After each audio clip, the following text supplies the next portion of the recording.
let's go down that road. What do you mean?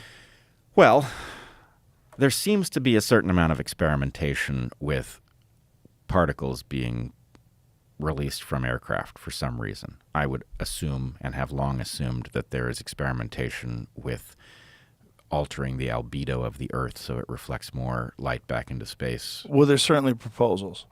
It's certainly been discussed, and this is something that Bill Gates has been involved in. And yeah, and I don't think one of the things that we many of us came to understand during COVID about proposals is that very often the proposal comes after the experiments have already begun. Right? You propose an experiment that you've already done, and then you recoup your investment when the grant is given. So anyway, I believe that there's been some experimentation with releasing particles. I think it's an insane experiment to run. It's diabolical, frankly. You have no right to alter the Earth's atmosphere without us at least having a global public discussion about the consequences. I believe this is an informed consent violation, and that I take those things very seriously. Those were hanging offenses at the end of World War II. But nonetheless, if you drop particles into the atmosphere, those particles are largely not visible, right? They have impacts. But could they be used to project a craft that wasn't onto a substrate you can't quite see? I don't know. So it would have to be a substrate? So would there have to be particles? Or is there a potential technology that would allow you to project something into the just actual air, clear blue sky, a physical thing, something that looks like a physical thing? Well, let's put it this way. First of all, there are always particles, even if what we're talking about is air. Navy laser creates plasma UFOs. It's at least 4 years old. Remember I showed you that one YouTube video that one time that shows these little plasma things dancing in the air? Oh, yeah. Yeah, find that. Find that video. Yeah, that's almost describes that. They've created stuff to trick missiles and different homing devices. Not that that's what this is, but it's a potential explanation for what some of it is. It's in the right neighborhood, at least. I'll find that video, though. So let's just say, first of all, this is where I would want a robust university system and a robust journalistic system to dig, because there's a lot you need to know that you could figure out that would tell us whether or not what we're looking at are really distant craft moving at tremendous speeds, or it's an optical illusion.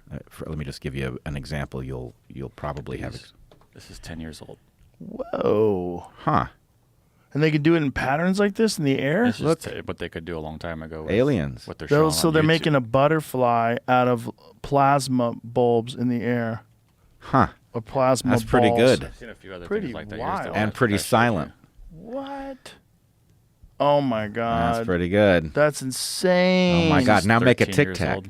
So a 3D display in midair using laser plasma technology. So if you were somewhere and you encountered these things, you would absolutely think these are alien craft from another dimension that's come here to communicate with you. And imagine that you saw that outside. Right. You wouldn't necessarily know how far away the object was, and therefore you course. wouldn't necessarily know how fast it was moving. You'd misjudge it. And Right. to give everybody an example that they will have familiarity with, I was driving down the highway at one point, rainstorm, but the sun was shining, and I saw a rainbow. And I've thought a lot about rainbows. They're pretty interesting. And I realized that I could tell that although the rainbow looked to be 10 miles from me or something like that, it was actually feet from me. And I could tell that because the rainbow came down onto the road, and I could see it in front of the guardrail.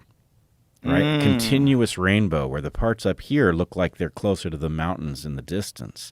But when I see where it's continued down into the spray off the road, it's actually 10 feet away, right? So the mind is building a model of stuff, and if you give it the wrong cues, it'll totally misunderstand the distance that it's looking at.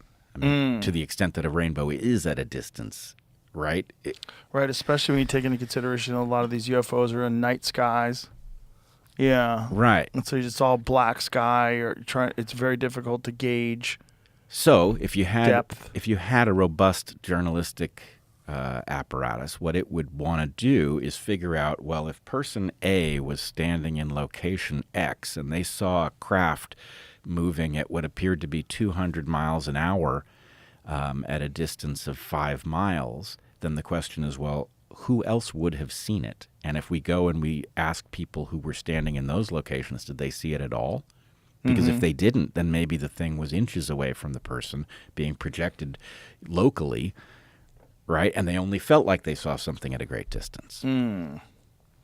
So what is your take when you keep hearing all these congressional whistleblowers and people coming and talking about that we've been in contact and we have in our possession multiple craft that are not of this world? Like, what's all that? Well, I'm going to share credit with Ben Davidson for this, but the basic point is PSYOP until proven otherwise. Yeah. And PSYOP until proven otherwise, I think, is a very functional way to approach this, because depending upon what kind of program we're looking at, and there obviously is governmental involvement in whatever it is, either concealing real stuff or pretending that it has real stuff that it's pretending to conceal or whatever it's doing. Right. There is every possibility that there are sort of layers of awareness, and at the bottom layer, there may not be anything alien at all. But it may be that people fairly close to the center have been shown something. I mean, I don't understand what the purpose of any of this stuff is. Either talk to us about the aliens and when they started to visit and what it is they seem to want and whether they're still here and whether they're going to be back and whatever we know. That's what I would do. Any excuse that says the public can't handle it, I think, is just nonsense.